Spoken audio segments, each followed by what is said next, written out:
Chegamos ao quinto e último capítulo da nossa série e desde o primeiro dia nós temos insistido em uma coisa muito importante, que é a fé e como a nossa fé precisa ser desenvolvida, porque tudo depende do tanto que a gente crê em Deus.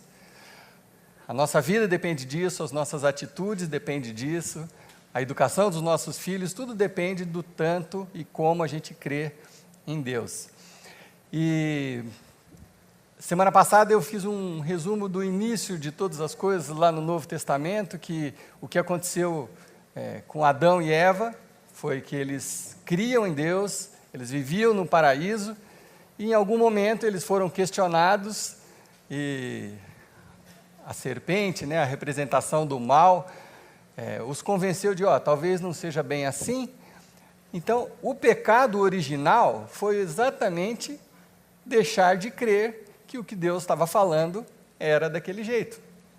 Então, quando Eva duvidou e resolveu comer a maçã, provavelmente isso tenha sido um símbolo, mas de qualquer forma, quando o pecado entrou, aquela atitude de desobediência entrou no coração de Eva e de Adão também, ali as coisas começaram a dar errado, eles foram expulsos do paraíso. Passou alguns milhares de anos, Noé creu, construiu a arca, foi zoado por anos a fio, enquanto ele construía a arca, por 120 anos precisamente, ele foi zoado enquanto ele estava construindo a arca. Você é louco, não vai acontecer nada disso. Mas Noé creu, e porque ele creu, Deus salvou a vida dele, de toda a família dele, e recomeçou a humanidade.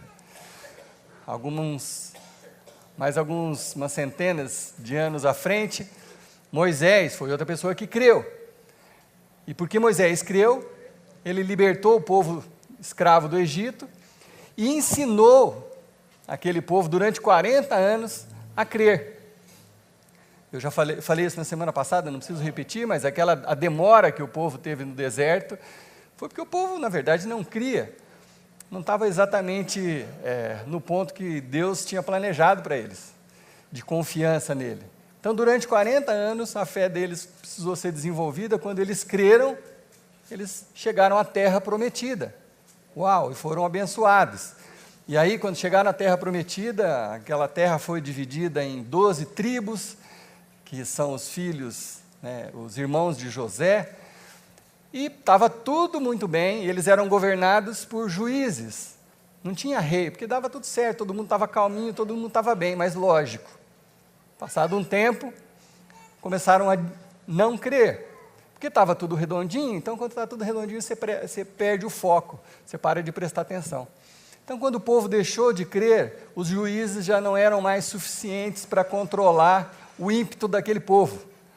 Foi quando eles resolveram que o próximo passo era ter uma monarquia. Eles precisavam de um rei que fosse respeitado por todos e que alinhasse tudo de novo. Então, Deus levantou um rei. Quem que foi o primeiro rei? Saul. Tem algumas pessoas que frequentaram a escola dominical na infância. Os que estão frequentando a salinha das crianças estão lá embaixo agora, eles não poderiam responder aqui por vocês. O primeiro rei foi Saul. E foi Deus que ungiu. Saul creu que ele tinha sido chamado. Mas no decorrer do reinado de Saul, ele descreu. Ele começou a procurar outras alternativas, começou a falar com mortos, consultar os mortos, procurar pessoas que faziam isso. E aí Deus se desapontou com aquilo e falou, não dá mais, então eu preciso de alguém que confie em mim. Aí Deus levantou Davi. Aí Davi creu. Davi era um rei que cria, confiava em Deus. Então, porque Davi creu, confiou em Deus, ele foi muito abençoado, mas muito. Guerreou contra todas as nações que teve que guerrear e Deus dava vitória para ele. O reino cresceu muito, prosperou. Davi era amado pelas pessoas. Davi foi um homem que creu e teve uma vida muito abençoada. E ele conseguiu passar isso para o filho dele, Salomão. Então, quando Salomão assumiu, ele creu. Da mesma forma, Deus o abençoou, porque ele creu. E Salomão levou aquela nação ao ápice. Foi quando eles foram mais ricos, mais abençoados, mais influentes no mundo todo daquela época. Salomão foi considerado o homem mais sábio de todos, o mais rico de todos. Então, porque ele creu, Deus o abençoou. E aí Salomão tentou passar isso para o filho dele, Roboão. O nome já é meio esquisito. Roboão assumiu o poder e não creu. Quando Roboão assumiu o poder, ele queria só o poder. Ele não queria cumprir os ensinamentos de Deus. Então, quando ele assumiu o poder, ele, ao invés de se consultar com os sábios, que eram os conselheiros de Salomão, ele foi se consultar com os amigos dele, a galerinha da mesma idade dele ali. E aí eles falaram, não, aumenta mais os impostos ainda, vamos fazer dinheiro nisso aqui, no governo. O que aconteceu? O reino se dividiu. Depois de tudo que Davi tinha conquistado, Salomão tinha conquistado, Roboão estragou tudo, as 12 tribos se dividiram, a parte do norte, que chamava Israel, depois a parte do sul, Judá, e Jerusalém ficava em Judá, e Roboão estragou tudo que o pai tinha feito, que o avô tinha feito. Bom, aí, depois de Roboão, veio Jeroboão, assumir o reinado. Jeroboão fez o seguinte, ele era rei de Israel, e Jerusalém ficava em Judá. Então Jeroboão, para não ter que o povo dele viajar lá para Jerusalém para adorar a Deus, o que ele fez? Ele foi um gênio. Ele falou assim, eu vou construir bezerros de ouro para o pessoal adorar, e eles não precisam adorar, ir até Jerusalém. Então, Jeroboão não creu. Construiu imagens, desapontou Deus de novo, acabou morto. E aí o próximo rei que assumiu foi Nadab, que era filho de Jeroboão também não creu, o reinado dele durou 2 anos, e ele foi assassinado. Eu não estou inventando nada, está tudo lá na sua Bíblia, você pode ler com calma. Bom, Nadab foi assassinado por Baasa, que assumiu o reino, e também não creu. O que aconteceu com Baasa? Ele foi guerrear contra Asa, que era um guerreiro famoso, influente, um político também, foi derrotado, foi morto, e aí Asa assumiu o reinado. Quando Asa assumiu o reinado, parece uma aula de história, né? Mas vocês vão entender daqui a pouco onde que eu quero chegar, eu espero. Quando Asa assumiu o reinado, os profetas vieram falar com ele. Falou, Asa, é o seguinte, você viu o que estava acontecendo aí, construíram ídolos, tudo. Nosso conselho para você, volte aos caminhos do Senhor, destrua todos os ídolos, acabe com um negócio que vocês, que talvez nunca ouviram falar, vão achar a coisa mais estranha do mundo. Acabe com a prostituição sagrada. Vocês sabiam que naquela época tinha prostitutas no templo, prostitutas do templo. Então o cara ia lá dar uma adoradinha, dava uma saidinha, voltava e estava tudo certo. Coisa de quem não cria, né, em Deus. Então os profetas falaram, Asa, acaba com tudo isso aí, volte aos caminhos do Senhor. Asa seguiu os conselhos dos profetas, glória a Deus. Ele creu, por isso foi abençoado, seu reino durou 41 anos. E aí ele preparou terreno para o próximo rei, Josafá. Também muito abençoado, foi próspero, creu no Senhor. E ele deixou tudo para o filho dele, chamado Jeorão. Se alguém aí está grávida, Natália, se tiver sugestões de nomes aí, está cheio hoje. Jeorão, sabe o que ele fez? Quando ele assumiu, primeira atitude dele, ele reuniu os 6 irmãos dele e mandou matar, no caso para acabar com a concorrência. Então mandou matar os irmãos, aprontou, né, voltou a não seguir os caminhos do Senhor,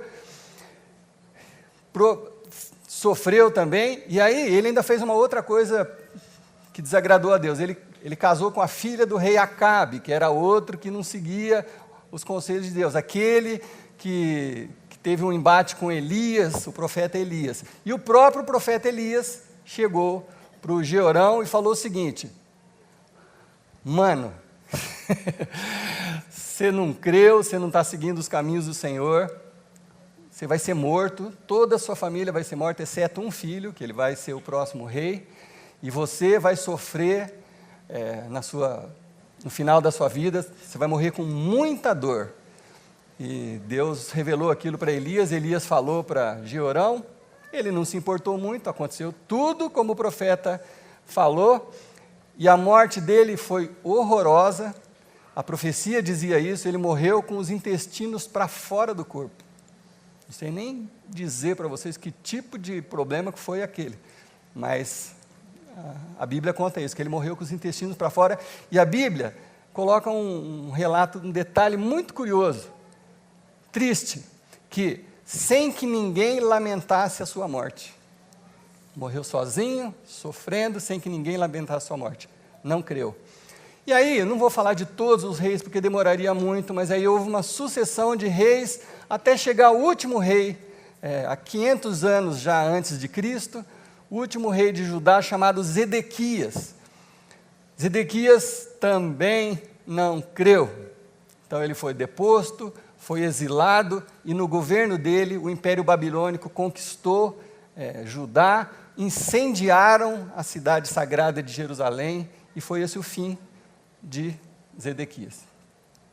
Por que eu estou falando tudo isso? Não pode ser coincidência. O que creu e o que não creu, as consequências da vida deles. Por isso que a gente está falando desde o primeiro dia, a importância de se crer. E aí, depois de Zedequias, por 400 anos a gente não soube exatamente o que aconteceu, ficou um silêncio. A Bíblia, se você estudar um pouquinho historicamente, entre o Velho e o Novo Testamento tem um hiato de 400 anos, onde você não vê a manifestação de Deus, Deus falando com os profetas em nada, porque Deus estava preparando o terreno para Jesus. E aí, quando Jesus chegou, e nós estamos anunciando esse mês, o mês do Natal, quais foram as palavras mais importantes de Jesus em relação à salvação? Jesus falou para mim e para você, e a gente falou ontem no dia do batismo, a gente falou aqui para as pessoas na nossa reunião de batismo, que quem crer e for batizado será salvo. Percebe a importância de crer? Tudo se resume a crer. Então, por isso que a gente está fazendo essa série que está se encerrando hoje, que é como que a gente pode crescer. Se tudo se resume a isso, como que eu posso crescer no relacionamento com Jesus Cristo? Como que a minha fé pode aumentar? Então, nós separamos 5 coisas que Deus usa para fazer a nossa fé crescer. E desde o primeiro dia nós temos falado sobre isso. Então, a primeira que eu falei foi do ensino prático. Quando vocês estão aqui ouvindo a mim, ou Marcelão, ou quem está cantando, quando você está ouvindo, as crianças que estão lá embaixo, com os professores também, quando você está ouvindo sobre isso, é uma chance de você colocar aquilo em prática e crescer no seu relacionamento com Deus, aumentar a sua fé. Da mesma forma que algumas disciplinas pessoais te ajudam a crescer. Você fazer o seu devocional, você ler a sua Bíblia, você se aproximar de Deus regularmente, você tem um tempo com Deus, que você entra no seu quarto, fecha a sua porta e ora, isso te aproxima de Deus, faz crescer a sua fé. Falei aqui no terceiro dia de circunstâncias pivotais, aquelas coisas que viram a nossa vida de ponta cabeça, que também nos aproximam de Deus. Quando você sofre muito, geralmente você pede socorro para Deus. E falei na semana passada sobre ministério pessoal, quando você serve, quando você está ajudando, as pessoas se envolvem com outras pessoas e começam a conviver na comunidade cristã, ajudando os outros, ajudando as crianças, ajudando na hora dos dízimos, ajudando ali no computador, no telão, nas luzes, ensinando. Quando você está servindo, isso também te aproxima de Deus. E a última coisa que nós vamos falar hoje, para encerrar, a princípio pode parecer estranho, mas também é uma ferramenta tão importante quanto as outras que Deus usa para fazer a nossa fé crescer, que são os relacionamentos providenciais. Pessoas que Deus coloca na nossa vida, que fazem com que a nossa fé cresça. Então, Gente, é a coisa mais... Eu vou revelar um segredo aqui para vocês. É a coisa mais interessante como Deus age no nosso meio, todos os domingos. Hoje, eu estava conversando com a Mari, eu não sei cadê a Mari, estava conversando com a Mari ali no cantinho do balcão, e a Mari chegou para mim, que testemunho que a gente vai passar hoje? Eu falei, Mari, eu não tenho ideia. Aí nós estamos conversando, a Fernanda chegou, eu falei, o da Fernanda. E ela fala um pouco sobre isso, no testemunho dela, como alguns amigos indicaram, ela falou, que tal você ir lá no Que Demais com as suas crianças, conhecer? Percebe que Deus usou aquelas pessoas para aproximá-los de Deus e fazer com que a fé deles crescesse? Então, eu vou dar 10 segundos para cada um de vocês pensar. Quem foi uma pessoa que foi importante para você? Ontem no nosso batismo, eu sempre faço isso. Eu falo para as pessoas que vão se batizar, para que elas se lembrem de alguém que foi importante ou está sendo importante na caminhada de fé delas, e essas pessoas podem ser convidadas para acompanhá-las no batismo. E ontem cada um tinha uma pessoa convidada junto ali na piscina na hora do batismo. Quem influenciou você? Só se lembra rapidamente, 10 segundos. Quem foi uma pessoa que te convidou para vir na igreja, ou te deu um livro, ou te apresentou Jesus numa conversa? Você consegue se lembrar? Todos se lembram? A maioria se lembra? Sim ou não? Sim. Sempre tem alguém envolvido. Deus usa pessoas para falar com a gente, para transformar a nossa vida. Deus usa pessoas para impactar a nossa fé. Por mais que isso possa soar, até esse presente momento, meio estranho, mas Deus usa pessoas para impactar a nossa fé. Essa semana foi uma semana de gravação de testemunho. Um dos testemunhos que eu estava gravando aqui, com uma pessoa, ela falou exatamente isso. Ela estava fora, não estava frequentando igreja, estava distante, não querendo relacionamento. E um amigo o convidou para vir, e a pessoa ficou e firmou e tem a fé maior, crescendo a cada dia. Então é muito importante isso que nós estamos falando. Mas o oposto também é verdadeiro. Porque pessoas podem nos afastar da fé. Amigos podem nos afastar da fé. Você está numa fase boa, você está vivendo bem, você está frequentando a igreja com a família, mas você tem os amigos lá do futebol, amigo não sei de onde, ou as mulheres de alguma atividade que fazem juntas, uma amiga, aí uma se separa, aí começa a chamar a outra para sair, e o outro te convida para beber junto, e um pouquinho não tem problema. Então, da mesma forma que os amigos, que as pessoas podem ser usadas por Deus para fazer crescer a nossa fé, os amigos também podem atrapalhar a nossa fé em Jesus Cristo. Por isso, é uma decisão consciente e importante você buscar na sua vida, depois que você se converteu, relacionamentos providenciais. Estar perto de pessoas que podem ajudar no seu crescimento.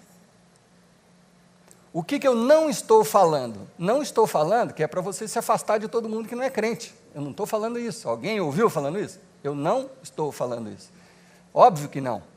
Enquanto estamos nesse mundo, somos desse mundo, apesar do nosso coração não pertencer a esse mundo. Não é para você se afastar de todo mundo que não é cristão, não é isso. Mas, intencionalmente, você precisa procurar relacionamentos que podem contribuir com o seu crescimento espiritual. E Deus usa pessoas para fazer isso na sua e na minha vida. Então, eu quero ler 2 trechos da Bíblia aqui com você, 2 versículos apenas, que falam sobre isso. E quem sabe, você saia daqui convencido a se envolver um pouco mais no corpo de Cristo, dar um passo importante que talvez você não tenha dado ainda, de começar a servir, ou entrar num GA, para intencionalmente você buscar estar perto de pessoas que podem contribuir para que sua fé possa crescer. Provérbios, capítulo 13, nós estávamos falando de Salomão, né? O homem mais sábio do mundo. É Salomão que diz isso, que nós vamos ler aqui. Eu estou usando nesses dias a mensagem da Bíblia, né? Mas na sua Bíblia, se for outra versão, vai ser o mesmo significado, mas na mensagem é particularmente mais interessante, porque você sempre achou que isso era um ditado popular, mas isso é uma coisa escrita há 2.000 anos, há 3.000 anos, desculpa. Salomão escreveu o seguinte, na versão da mensagem diz assim: diga-me com quem anda e direi quem você é. Na Bíblia NVI fala assim: aquele que anda com sábios será cada vez mais sábio. Mas voltando à mensagem, ela diga-me com quem você anda e direi quem você é. Olha só que interessante, quem anda com o sábio torna-se sábio. É isso que Salomão falou. Nas mais diferentes versões foi isso que ele falou. Quem anda com os sábios se torna cada vez mais sábio. Vamos ser sinceros com a gente mesmo, não é verdade? Eu sou músico também. Quando eu ando com músicos que são melhores do que eu cresço. Eu me torno um melhor músico. Quando eu toco com músicos melhores do que eu me torno um melhor músico. Não é assim, Fabrício? Não é assim? A gente estando perto de gente melhor ou sábia, em seja qual for a atividade, você cresce. E espiritualmente é a mesma coisa. Espiritualmente é a mesma coisa. E Salomão estava se referindo a isso também. Você precisa andar com gente madura na fé perto de você, para você ter um modelo, para você se espelhar, para você poder crescer também. É isso que Salomão está falando. Então, isso é fácil de entender. Se você andar com gente sábia, você vai se tornar cada vez mais sábio. Está ok até aqui? O outro lado do versículo que é muito curioso. Salomão fala assim: mas quem anda com o insensato, que é a mesma coisa do que o tolo, ele não fala assim, quem anda com o insensato, com o tolo vai ficar cada vez mais tolo. Não. Quem anda com o insensato verá a sua vida ir por água abaixo. Olha que curioso. Na outra versão, na NVI, diz assim: mas o companheiro dos tolos acabará mal. Não é curioso? Não é que se você andar com um tolo, você vai ficar cada vez mais tolo. Andar com gente... não deveria usar esse termo, mas eu já pensei e já vou falar. Se você vai andar com gente burra, você vai ficar cada vez mais burro. Não é isso que ele está falando. Se você andar com um tolo, você vai se dar mal. Simples assim, não é que você vai ficar mais tolo, você vai se dar mal. Em algum momento, a sua vida vai complicar. Que é isso que a gente falou ali no começo, de todos aqueles reis, né, que optaram por não crer, seguir conselho de pessoas tolas e acabaram se dando mal. Então está muito claro o que Salomão está falando. Olha, se você quer crescer, ande com gente sábia. Porque se você fizer a escolha errada dos seus amigos, se você andar muito com gente tola, você vai acabar mal. Vai dar errado. É isso que Salomão está nos alertando. Então, se cada um de nós, se a gente for ser muito honesto aqui, tá? Eu gosto de desafiar vocês a ser muito sinceros com vocês mesmos e com Deus. Pensa na pior burrada que você já fez na sua vida. Aquele dia que você queria voltar lá e passar uma borracha. Tá? Não precisa falar, tá? Não vou perguntar para ninguém, não. Fica tranquilo. Nem eu vou falar a minha. Mas, você quer falar? Pode ser mais de uma. Não, pensa na pior de todas que você fez, que você gostaria de voltar lá e passar uma borracha. Eu garanto para você que você não estava sozinho nessa roubada. Garanto que você estava com alguém. Sim ou não? Você estava com alguém. Você não fez sozinho. De alguma forma você foi influenciado. Você estava com uma garota, você estava com um cara, você estava com um amigo, você estava com uma amiga, você estava em alguma situação. Alguém te influenciou. Percebe? Então é um negócio que parece tão óbvio. E na verdade é óbvio. Mas a gente não leva isso muito a sério na hora da gente escolher com quem que a gente vai conviver. Salomão está falando uma coisa muito simples, que as pessoas que você escolhe para conviver têm o potencial de impactar a sua espiritualidade.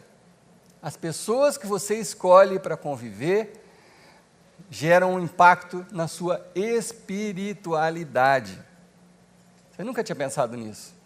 Ou pensou e esqueceu? Ou sabia, mas não pratica?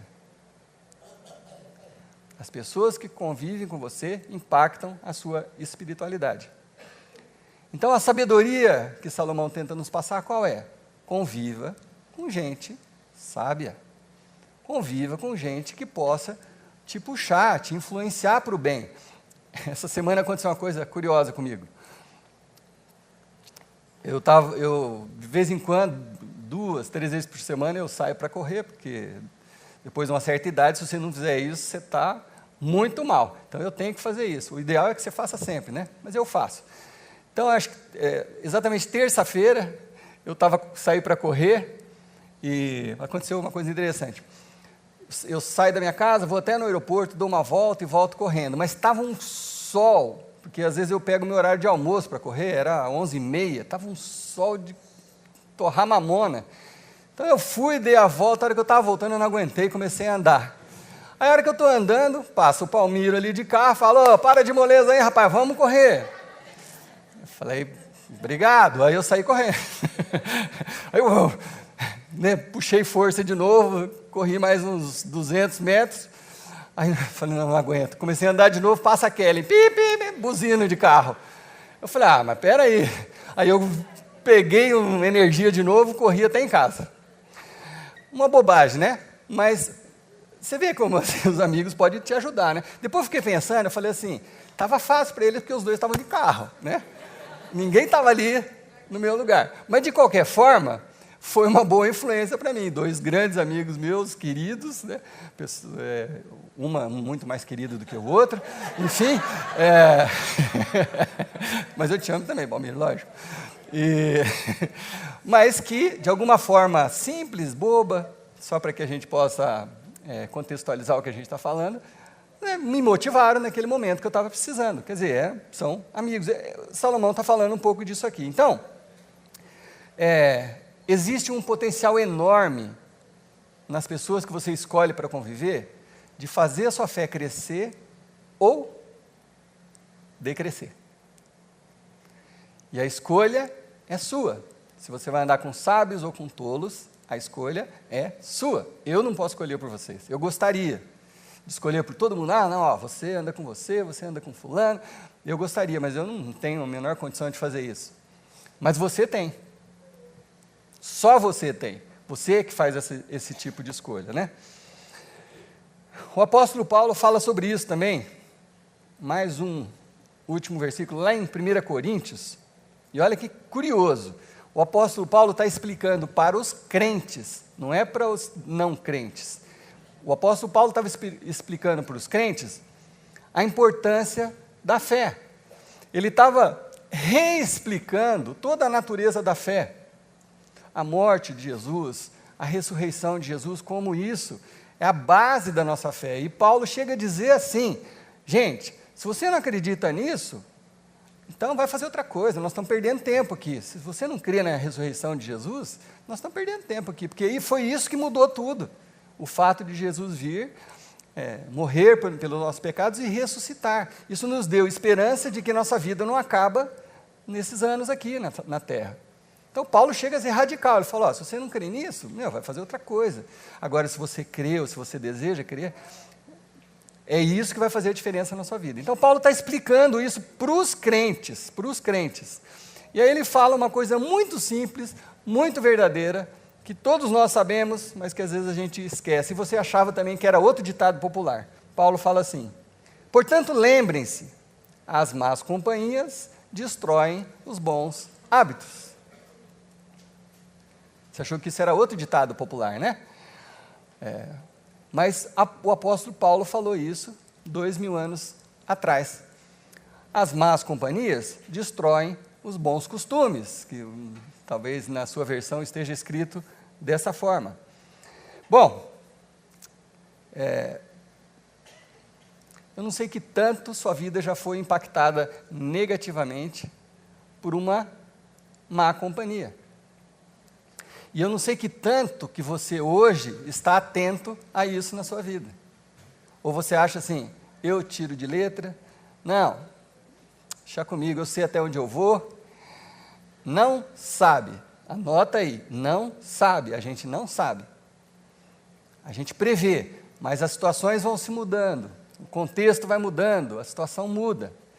Quando eu me converti, a primeira decisão que eu tomei, quando eu me voltei, né? Eu já cresci na igreja, depois saí e voltei. Quando eu voltei, a primeira decisão minha foi, eu parei de fazer show, viajar fazendo show.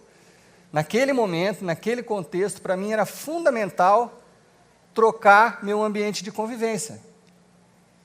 Por quê? Porque era muito tentador. Viajar, hotel, e bailarina, e não sei o quê, e música, e dinheiro, e televisão, era muito tentador.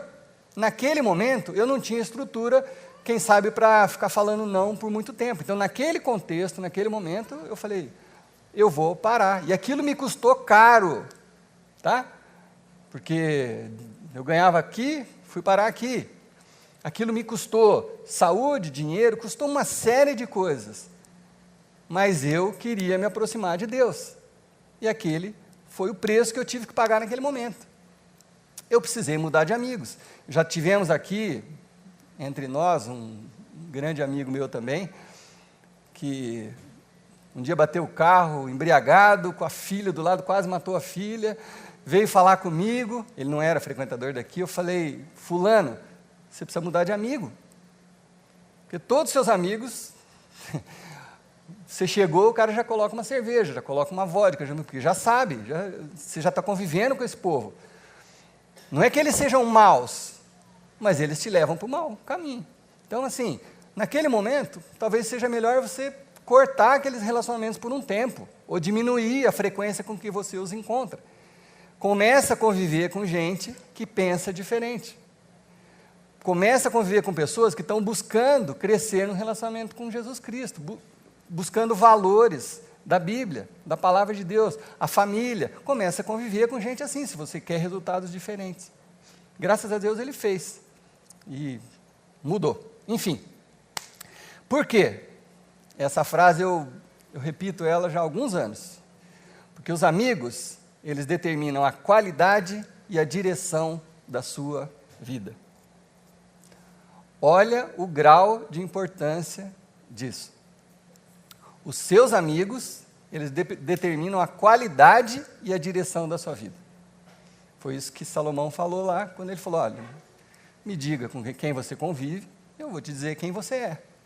Se você está convivendo com sábio, você vai se tornar sábio. Se você está convivendo com tolo, você vai se dar mal.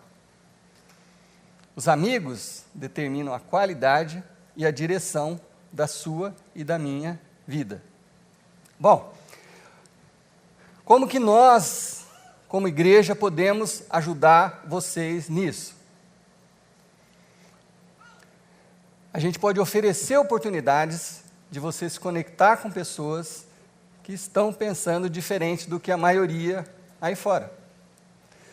Nós damos a oportunidade de você se conectar com pessoas que estão buscando valores diferentes daqueles que a maioria está buscando. Muito provavelmente porque já buscaram aqueles valores e se deram mal. Já andaram com tolos, colheram as consequências. Muitos de nós que estamos aqui, incluindo a mim mesmo, nós já experimentamos outro tipo de convivência, outro tipo de vida. E vimos que não dá certo. Então, o que a gente pode fazer como igreja? Conectar vocês. Vocês estão aqui juntos. A gente vai acabar o culto, tem um cafezinho ali. Você pode conhecer pessoas. Você pode... A gente não consegue fazer com que vocês se tornem amigos, obviamente. Não é assim que a gente fica amigo dos outros. Mas a gente faz um curso junto, serve ali nos anfitriões juntos, serve junto no Ministério das Crianças, entra num GA. Essa semana foi semana de alguns GAs encerrando, a gente teve o nosso também.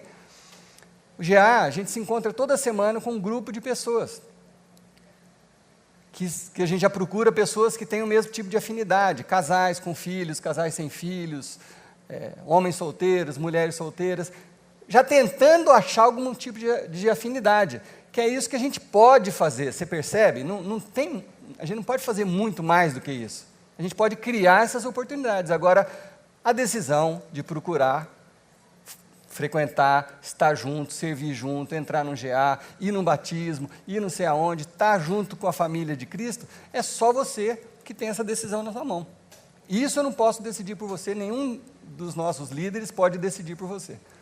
Mas a gente cria oportunidades. E aí você vai fazer essa reflexão que Salomão e o apóstolo Paulo estão nos sugerindo fazer.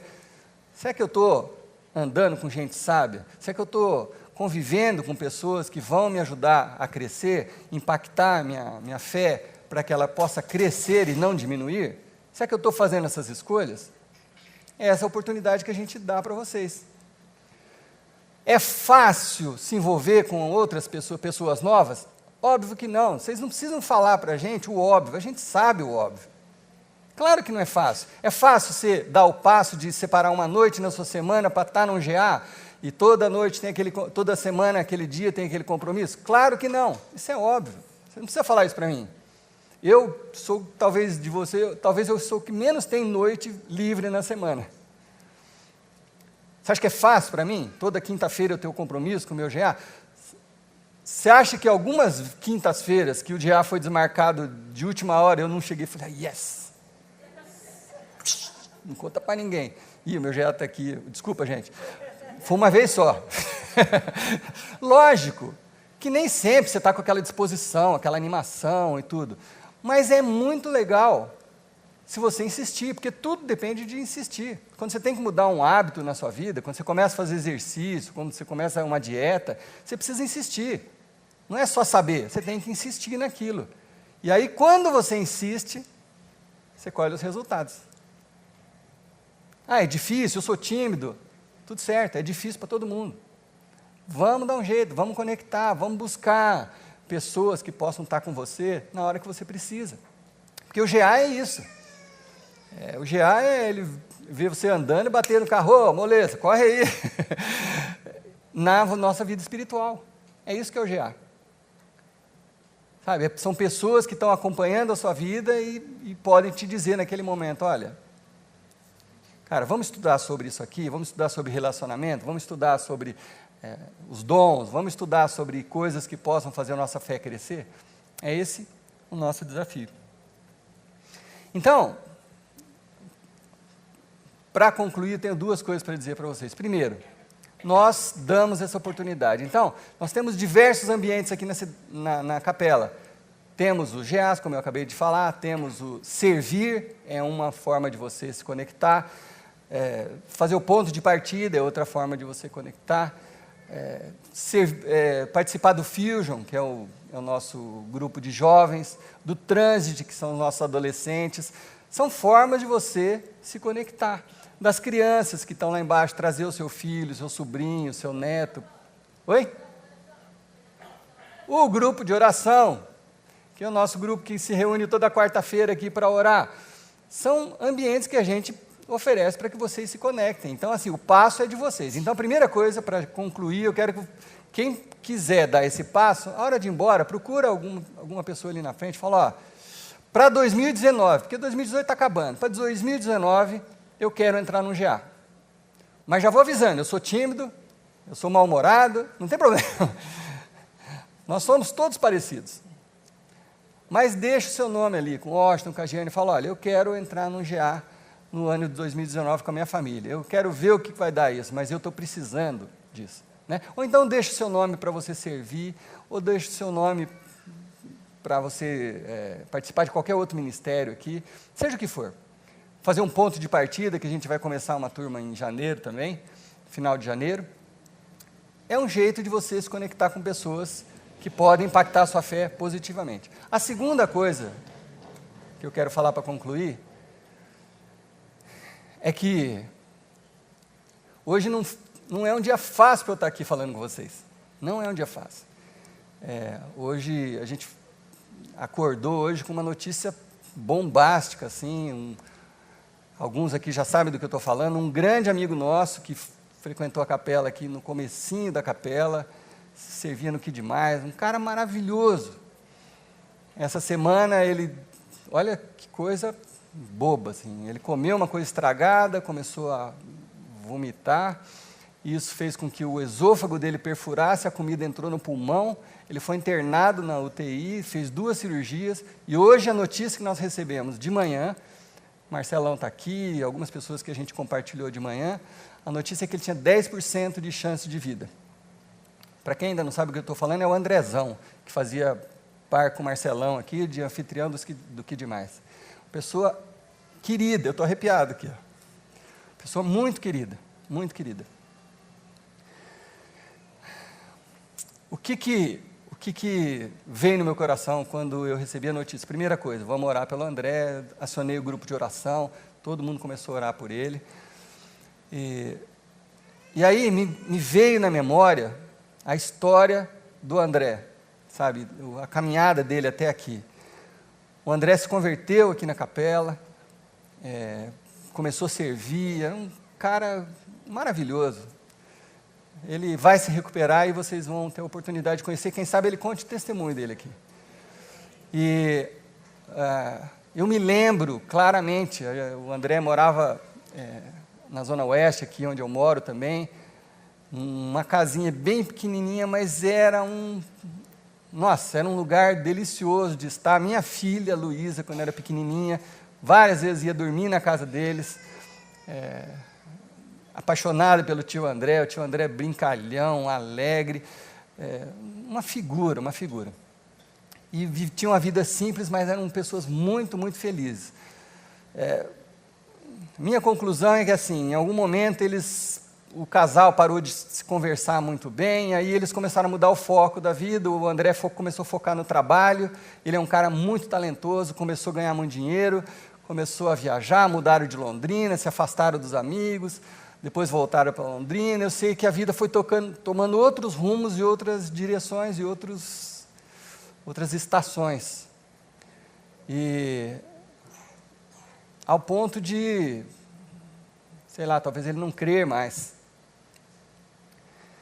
E separaram, divorciaram. Ele já casou de novo, está morando lá no Recife. E eu preguei aqui no 3º dia dessa série, que às vezes Deus usa circunstâncias absurdas para chamar a nossa atenção. Eu creio de todo o meu coração que Deus está usando isso para trazer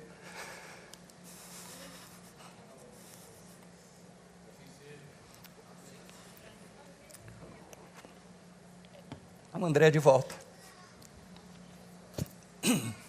Eu creio nisso.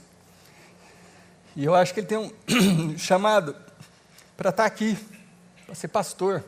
Não sei se da capela. O André é um cara que tem um coração enorme. Então, nossos joelhos estão dobrados pela vida dele, mas essa história eu tinha que compartilhar com vocês, porque é exatamente sobre isso que eu estou falando. Sabe, sobre relacionamento, sobre foco, onde você coloca a sua energia. O dinheiro não compensa alguns sacrifícios que você tem que fazer, o dinheiro não compensa. Se isso não é verdade para você hoje, uma hora vai ser. Eu espero que não seja numa hora dolorida, mas não compensa. Compensa você estar bem com a sua família, estar bem de saúde, estar convivendo com pessoas que alimentam a sua fé em Deus, que te fazem crescer. É isso que vai te aproximar do que a gente chama de felicidade. Não tem outro caminho. Então, nós estamos orando pelo André. A Kelly falou com a esposa dele agora, nova, falou hoje à tarde. Aparentemente ele está saindo do coma, as chances já aumentaram de sobrevivência. Nós cremos que ele vai se recuperar em nome de Jesus e Deus vai usar isso para mudar a vida dele. Pelo amor de Deus, não deixe a sua vida tomar um rumo errado para que você acorde. Por favor, dê o passo hoje, sabe? Dá o passo hoje de aproximar de Deus, de fortalecer a sua fé, de estar junto com a família de Cristo, de servir na igreja, de se conectar de alguma forma com um dos grupos que a gente tem aqui. E não precisa ser da capela, tá? Com Deus, pode ser em outra igreja. Se você está nos visitando aqui, não é a capela que vai resolver a sua vida, não. É Deus que vai resolver a sua vida. Mas se você está aqui, se você escolheu estar aqui, se conecte, dá esse passo, se esforce, tenha suas disciplinas espirituais, ouça a palavra, coloque ela em prática na sua vida, sabe?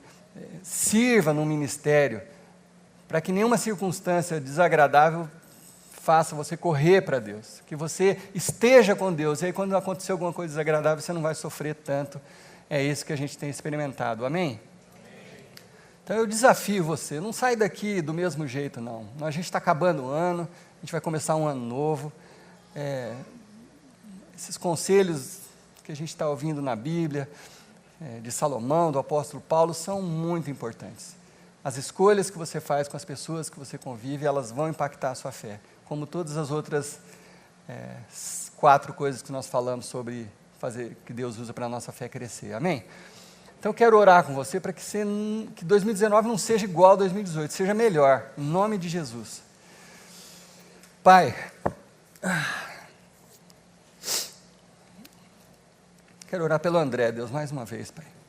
Para que em nome de Jesus, o Senhor esteja tocando a vida dele agora naquele hospital e despertando o coração dele, Senhor Deus. Como a esposa dele falou para Kellen também, que quando ele sair dessa, eles vão procurar a Deus, que isso seja uma verdade, Deus, em nome de Jesus. Em nome de Jesus.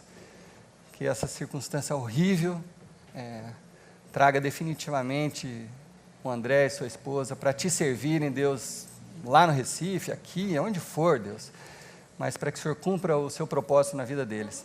Mas eu oro por cada um dos meus amigos que estão aqui hoje, uns que talvez estejam vivendo alguma circunstância dessas horríveis, outros que a vida está mediana, outros que a vida talvez esteja fácil, para que cada um de nós, Senhor Deus, não saia daqui igual a gente entrou, que a gente saia daqui com um compromisso, Pai, de buscar mais o Senhor no ano que vem, de estar servindo na família de Cristo, de entrar num grupo, de se conectar com a igreja, com as pessoas, com todos os defeitos que cada um tem, Senhor Deus, que a gente possa ter graça uns com os outros, e a gente possa conviver como uma família mesmo cristã, que busca o Senhor, que busca os valores da palavra, e que quer isso para os nossos filhos e para essa geração, Deus. Então desperta o meu coração e o coração de cada um dos meus irmãos. Aqueles que estão envolvidos com amigos que estão influenciando, estão sendo uma má influência, que o Senhor dê coragem, Senhor Deus, para que eles se afastem, Pai. Nem que for por um período, mas para que a vida tome rumo de novo, Senhor Deus. Para que a gente seja poupado dessas tantas aflições que o pecado nos traz, Deus.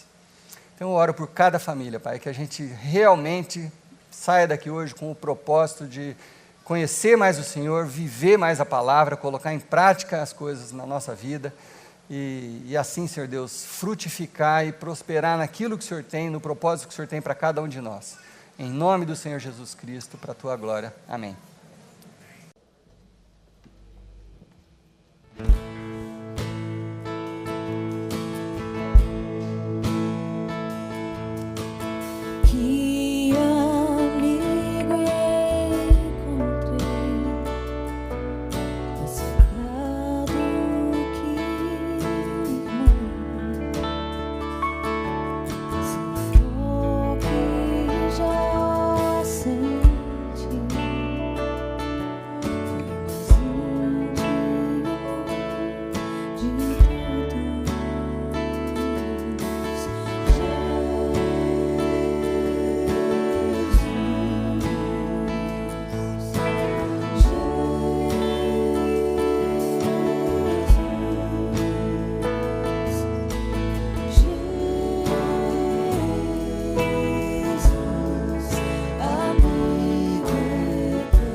Esperança encontrei nesse